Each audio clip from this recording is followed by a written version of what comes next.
Well,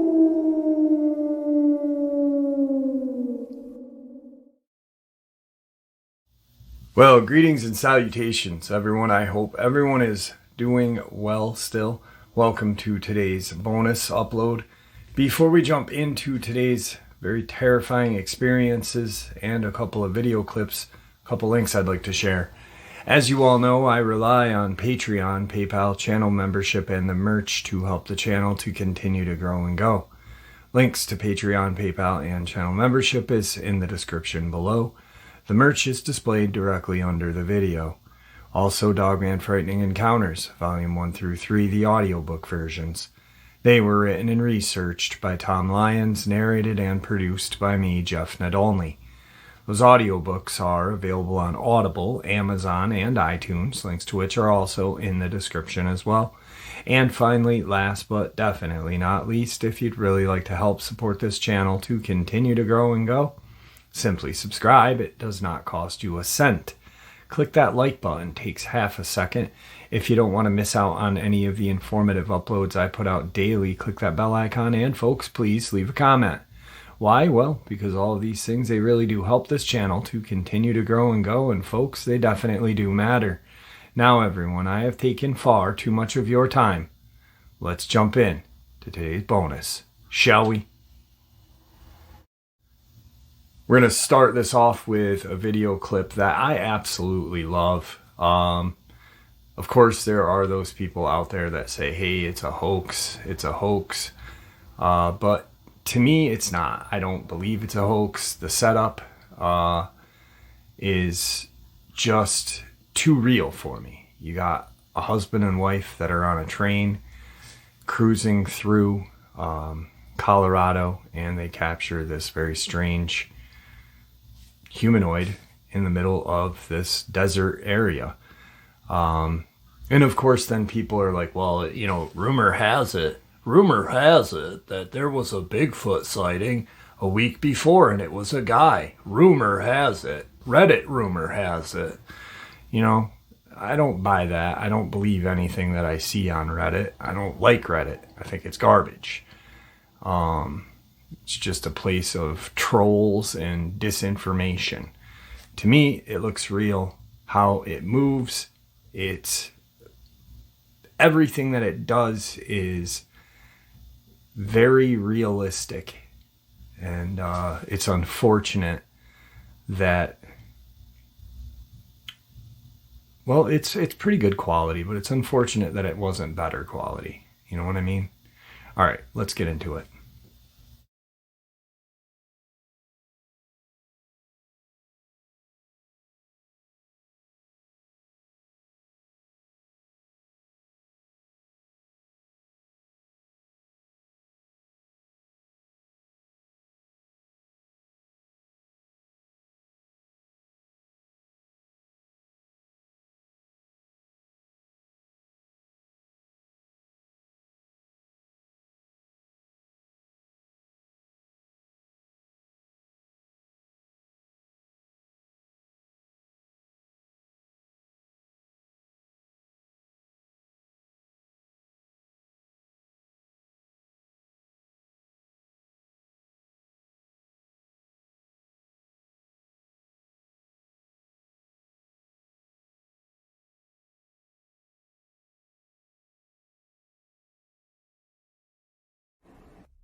Today's first subscriber submission.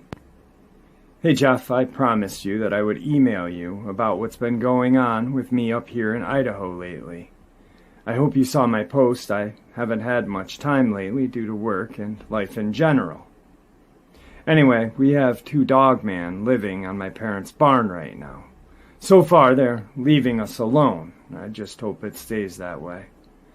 I know what one may think, but I swear they are there. I've seen them with my own eyes. There is one that's about 7 to 8 feet tall and another that's about 8 to 9 feet tall. They're usually standing inside of the barn, watching me whenever I take my daughter's dog out to go potty at night, with our other two dogs. We've seen their tracks in the snow. I've heard the howling at night when they are hunting in the canal that runs just behind my parents' home. We have deer, coon, squirrels, moose, elk, coyote, birds, and unfortunately pets, and also stray animals people have dropped off in the country. I know they are Dogman because they look exactly like what I saw when I was 16 or 17 in a cemetery here where I live. I'm not sure if you remember that encounter. You read it and I sent it to you. I think maybe they are a mating pair. Anyway, my mom keeps seeing these shimmering thing at night. And then I see these two Dogman in the barn, so I'm leaning towards a camouflage of some sort. They are canine-type Dogman, meaning they look like giant wolves walking upright on their hind legs. Honestly, you might think I'm crazy, but I think they're beautiful. So far, they haven't bothered us, and we haven't bothered them but to shine the flashlight on their eyes to see their eyes shine at night when I take the dogs out. If I see the shine, I know I'm okay. It's when I don't see it is when I get nervous. The other night, the wind was blowing, and the tarp that is stretched over the opening in the barn where my dad used to put his boat when he was still with us was flapping around. I was watching, and the smaller one was playing peekaboo out through the hole that is in it from years of being hung there. I had to laugh because it was just like if a dog was to do the same thing through a paper bag or something like that. It was so funny. They heard me laughing, and the one that was doing it snorted and made a weird noise, like a cross between a woof and a growl.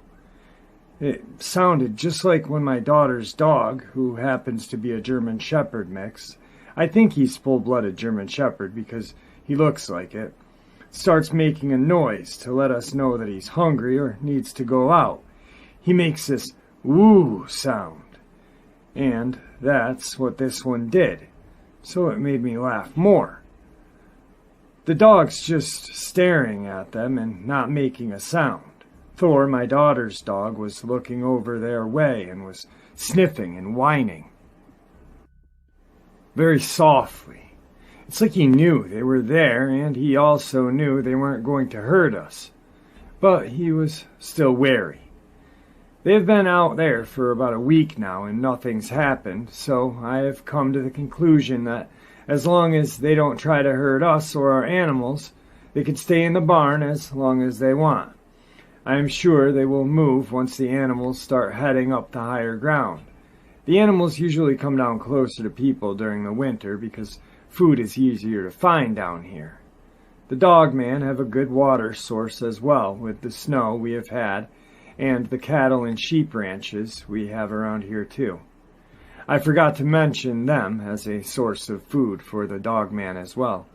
I haven't heard any attacks on any of the domestic livestock around here, so they seem to be hunting only wild animals or strays. Don't ask me why they haven't done the usual and tried to scare the hell out of us, but I believe in they live and let live. As long as they stay away from the house and our pets, they can stay. Anyway, I wanted to share this with you because I trust you, and I know you won't think I'm just crazy. I showed them to my mom the other night, and she went as pale as a ghost. LOL. I don't think she believed me when I told her we have two Dogman out in the barn. Very briefly, that was submitted to me back in March. For those of you who are curious about the first encounter she had, I'll share that with you guys really quick. I grew up in Idaho, and I am an avid animal lover, especially wolves. I've loved them since I was young. I'm writing to tell you about my Dogman encounter when I was around 16 or 17 years old. I would have been around 86 or 87. I graduated from high school in 89. Before this encounter, I believed in spirits, but thought these things were just myth. Legends told by adults to scare children into staying inside at night. I loved the night and feared very little that was out there. I've grown up camping, fishing, and going on hunting trips. I don't hunt, but members of my family do. With my family, and I still love to do these things to this day. I don't fear the woods, but I am extra cautious in them now that I know that these things are out there. Anyway, myself, my friend L, female, and my other friend B, male, decided one night that we were going to go to the local cemetery and look for what is called the knocking grave and the werewolf grave. We found the knocking grave and discovered that it was just a loose board which vibrates back when you knock on the grave. We never found the werewolf grave, so we just chalked it up to being a myth. At this point, we decided to go back to the car, and we're talking when L and B decided they wanted some alone time. They were a couple back then. I got out of the car and decided to walk around the cemetery by myself. It was a beautiful night, and the full moon was shining above. Ironic, I know. I was walking along, looking at the old gravestones and thinking of how sad it is that so many people are completely forgotten after they die, when I heard a strange sound to my left. I was standing near a mausoleum, looking down into another part of the cemetery. I heard the sound again and started walking towards it. It sounded as though something was crunching on something. I stood there for a minute, listening. I immediately noticed how quiet it had gotten in the cemetery, and the hair stood up on my neck and arms. Usually there is noise from cars or dogs barking or crickets or something like that, but there was nothing. Then I saw a silhouette of something big and black standing a little ways away from me.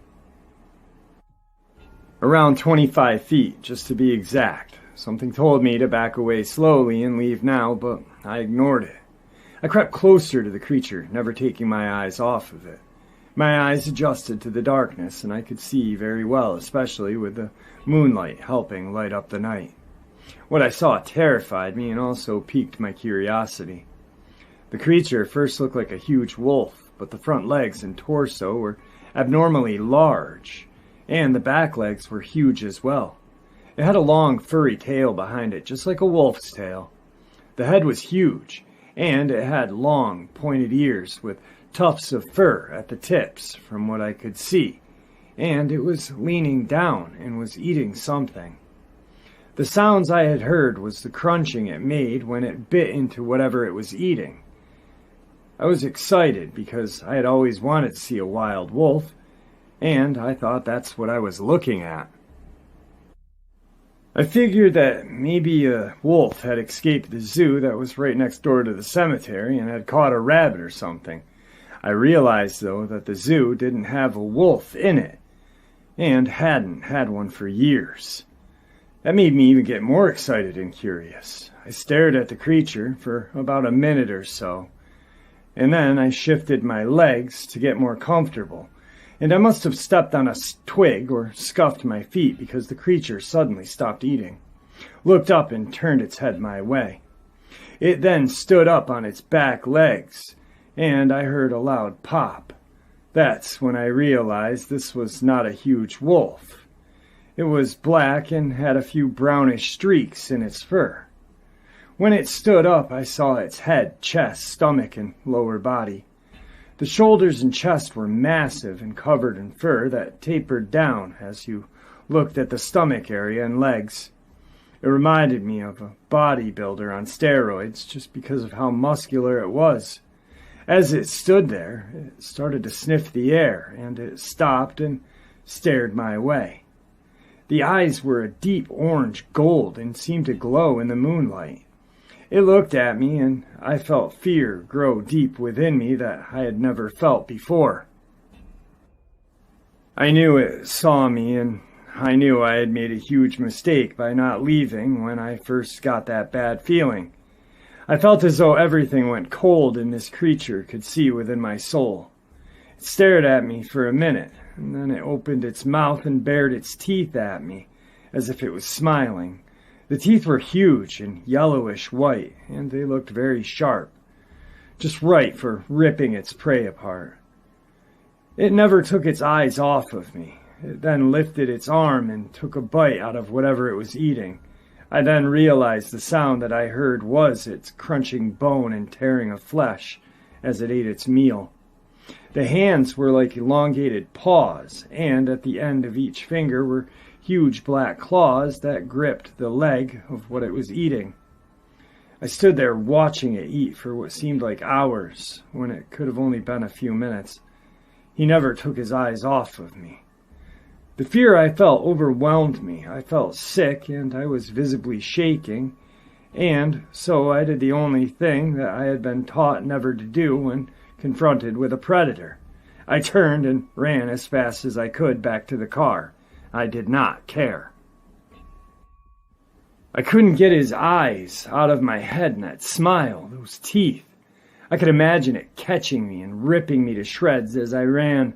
I made it to the car, though. I flung open the door and jumped in, screaming for B to start the car and get us out of there. They asked me what was wrong, and I just yelled at them to go now. B looked at me and saw the terror look on my face, so he started the car and we left. I never went back to that cemetery again. Later that night, I told B and L what I had seen, and they both laughed at me and told me it was just my mind playing tricks on me, which made me feel hurt that they didn't believe me.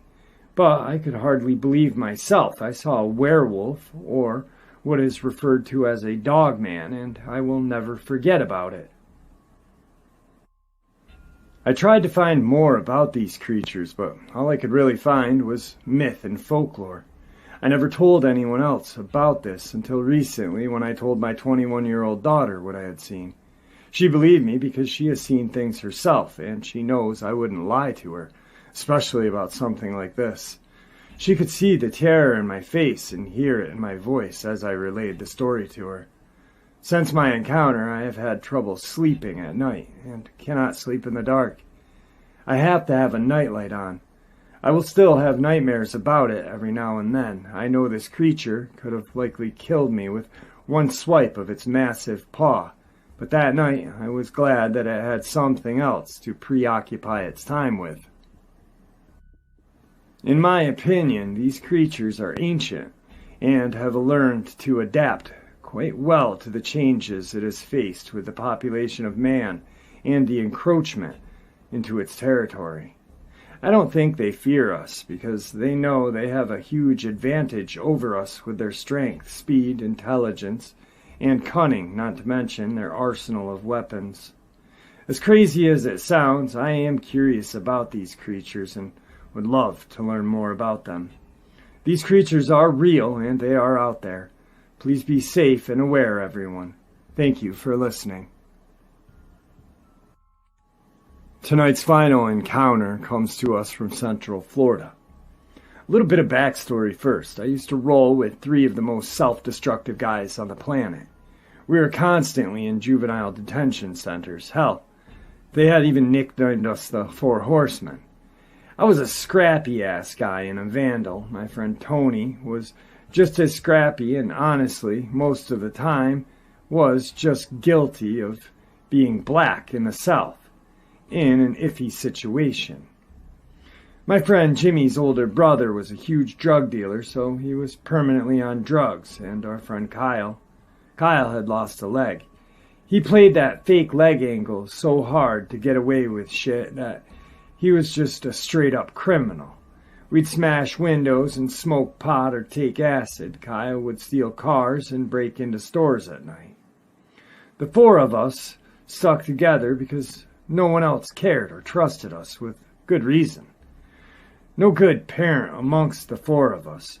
Love and support were shit on the Disney Channel. That didn't exist.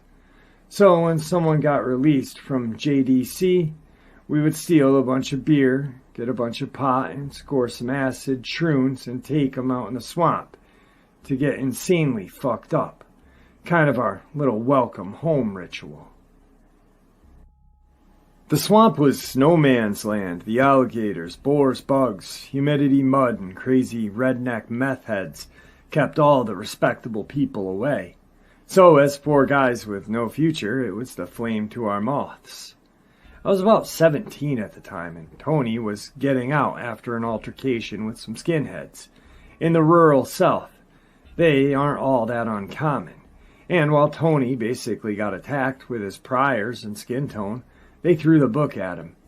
Me, Jimmy's brother, and Kyle had already kicked the crap out of them while he was locked up. There was nothing left to do but go raise hell. So Kyle stole his grandmother's old-ass Buick Regal. We loaded it up with the party supplies, and we were off at 85 miles an hour towards the deep swamp, guzzling beers to 9-inch nails. The ride took about 45 minutes, enough time to smoke some bowls and drink 4 or 5 beers each. We were on our way to get obliterated. Well, the closer you get to the swamp, the crappier the roads get. With the mud and all, it gets harder to maintain them.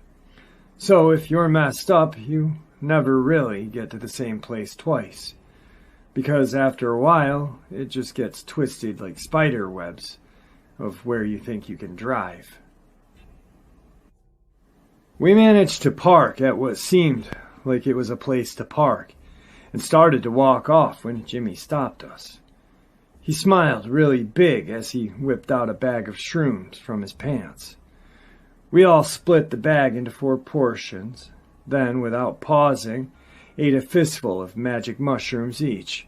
Like I said, if destroying your life was a sport, we were pros. Then we returned to walking into the dark and isolated swamp woods, thinking, as always, we were invincible. I had a backpack full of beer, I mean full. We swiped as much of a pallet as we could carry. Jimmy had all of the pot on him because he wore those Janko jeans with giant pockets. Kyle played that I ain't got 2 legs so I can't carry shit card, as always, and Tony had the gun.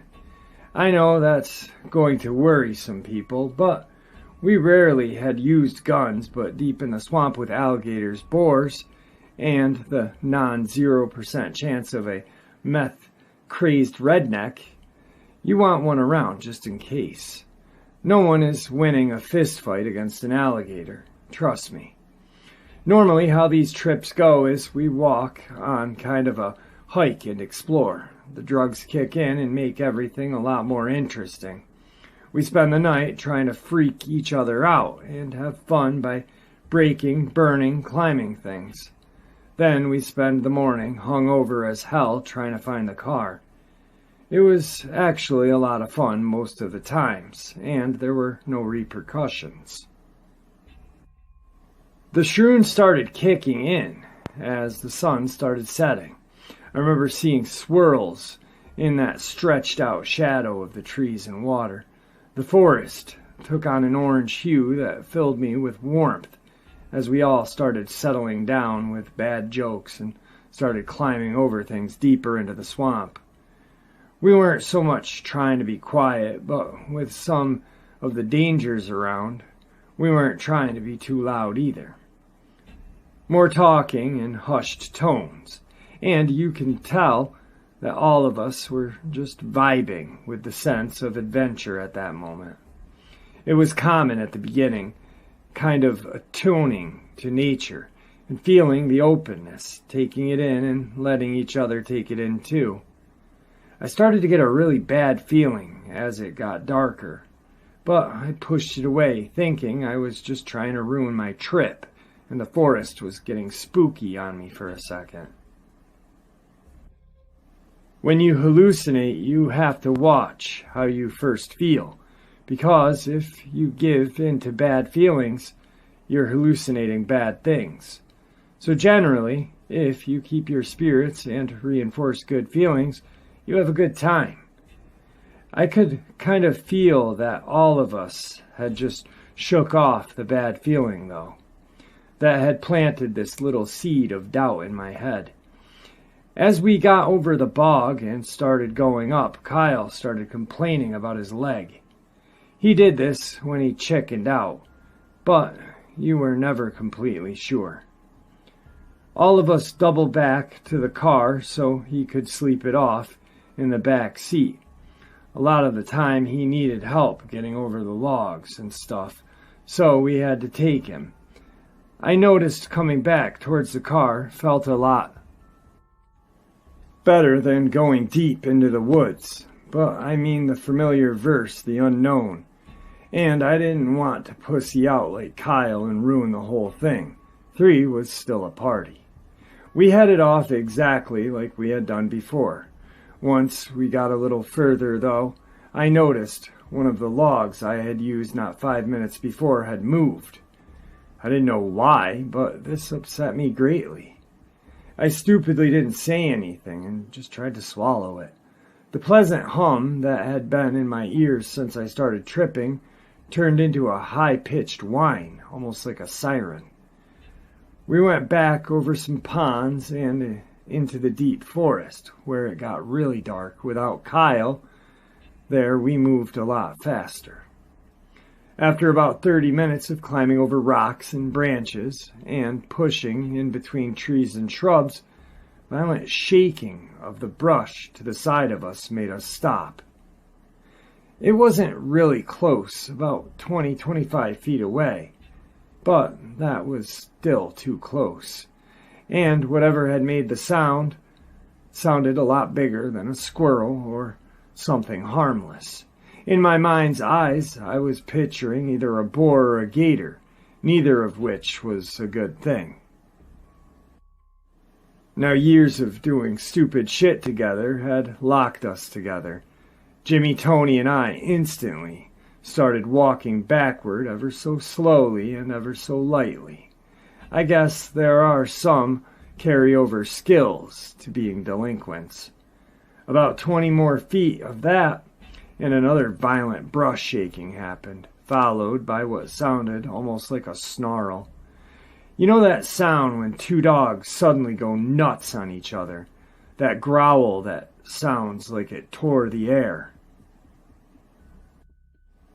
I get the 3 silent taps on my shoulder. It's Tony, and that's our silent code to run as fast as fucking possible in about 3 seconds. I'm not arguing. And tap Jimmy in the dark. We had been pulling closer to each other as we pulled back, so at this point, it was shoulder to shoulder. As we turned away and ran, and I mean fast, we were criminals, I got about 6 steps before something slams into the back of me. I can hear cans falling out of the bag and popping.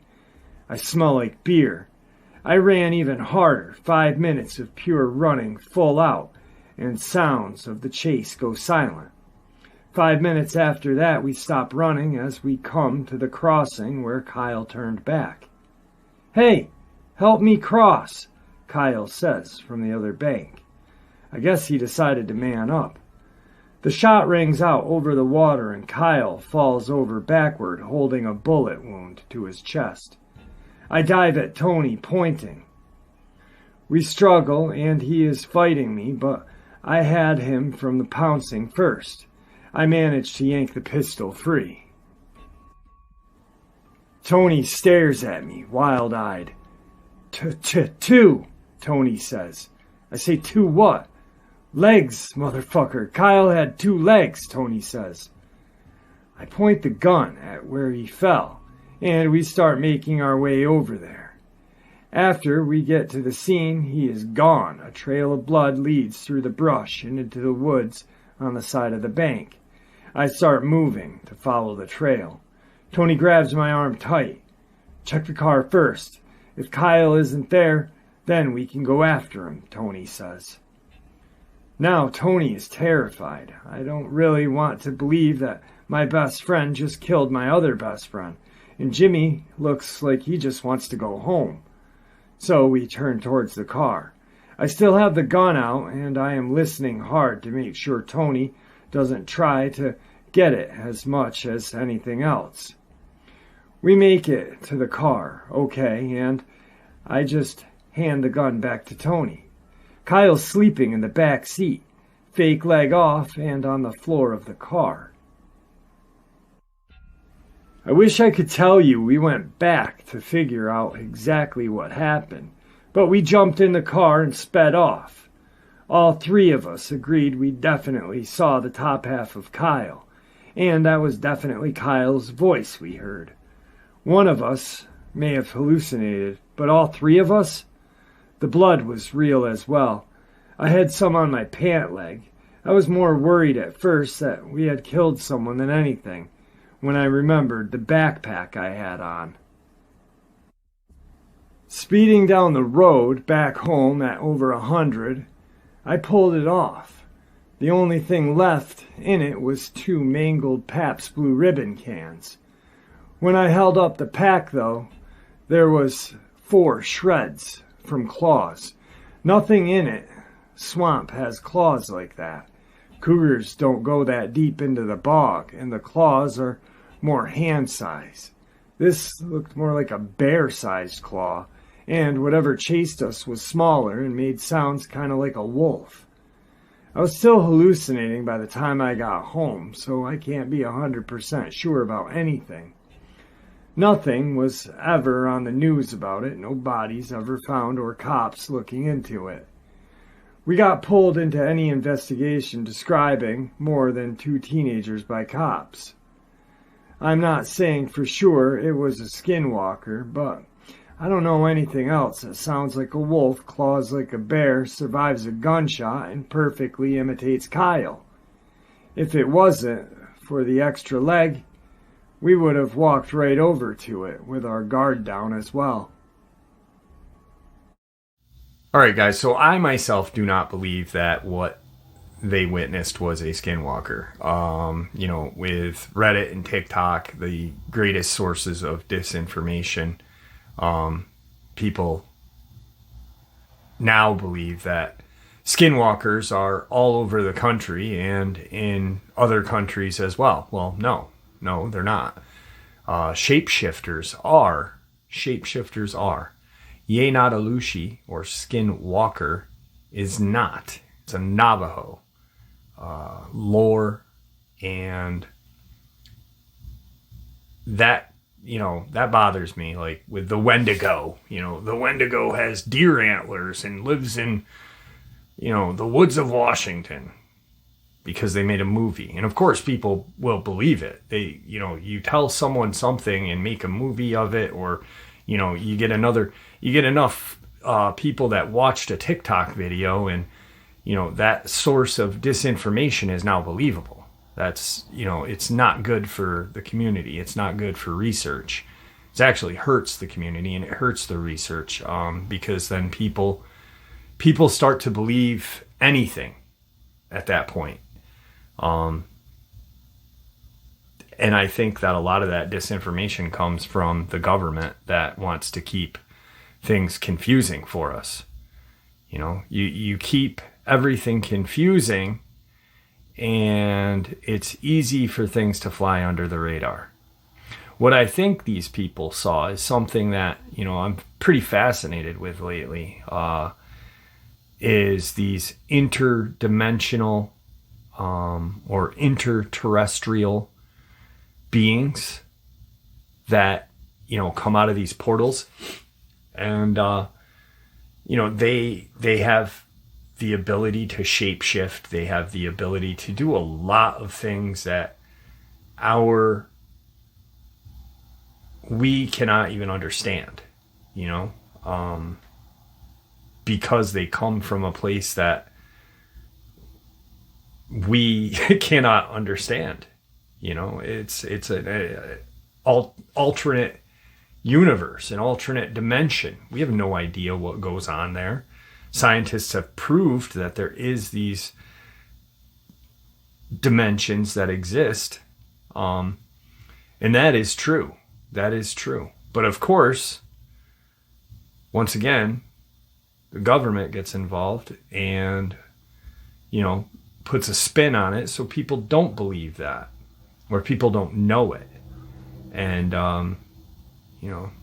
then these sources of disinformation, TikTok, Reddit, start to spread some strange things. And, it's funny because someone had emailed me the other day, and I am no expert at all. Like, I am learning as I go with you guys on a daily basis. And I've been reading and researching and looking into this stuff for 30 years since I've had my experience. It'll be 30 years this year that I had my encounter. And I don't know any more than anyone else, but this person sent me an email, and this guy's got some TikTok account, and they actually said, this guy is an expert. You should see the amount of views and the amount of followers he has on TikTok, and he is just an expert. And I'm like, no, the guy is not an expert. He's a TikToker. He has a, he's fascinated by the community and these things just as we are. But that does not mean he's an expert, because he has 16 million views and 18 million followers. That just means he's a TikToker, and he shares disinformation because half the time he doesn't know what he's talking about. He's talking about things that he saw in a movie, like the Wendigo movie. Just, I don't know. It's you got to be careful, and we got to be, a little bit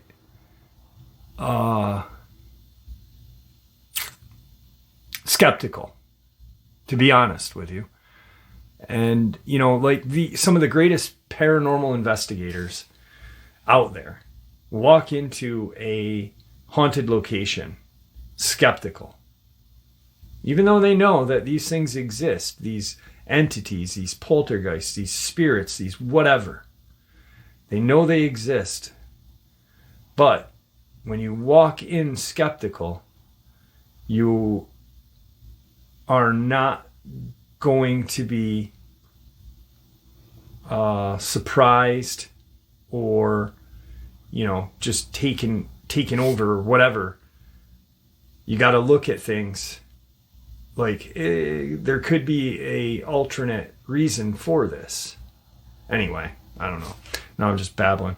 This next video clip that I'm going to share with you, a subscriber had talked about it last night in the live stream, and asked if I thought it was a Bigfoot. And I have shared this video clip many times, but I've cleaned it up, and I've always thought it was a Dogman. And you can see a muzzle on this creature that is staring into a second floor balcony. So I kind of wanted to show this video because I said I cleaned it up and messed with the contrast a little bit, so where you can actually see a muzzle. And this to me is not a Bigfoot. It's more likely a Dogman. Anyway, let's get into it.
All right, folks, I hope you all enjoyed this bonus as much as I enjoyed sharing it with you. Guys, I wasn't trying to offend anyone in my what I was saying prior to the second video clip. I have my own opinion on things, just as you guys do, and I respect your guys' opinion. I view these sources of disinformation bad for the community. Yes, it is possible to get, some good information on them, but with that being said, it's just as likely to get bad information. I'm no expert, and I've never claimed to be. I'm just like you guys. I'm learning as I go, you know. So with that being said, thank you for supporting the channel. Your support is what makes this channel special and what continues for it to grow and go. Please, everyone, stay safe, happy, healthy, and ever vigilant, keeping an eye on our children, our pets, our family, and friends. These creatures are real. They're out there and they are dangerous. Share this information with the people you love and care about, and it may just help save their lives someday. Until next time, never stop asking questions. And God bless you all.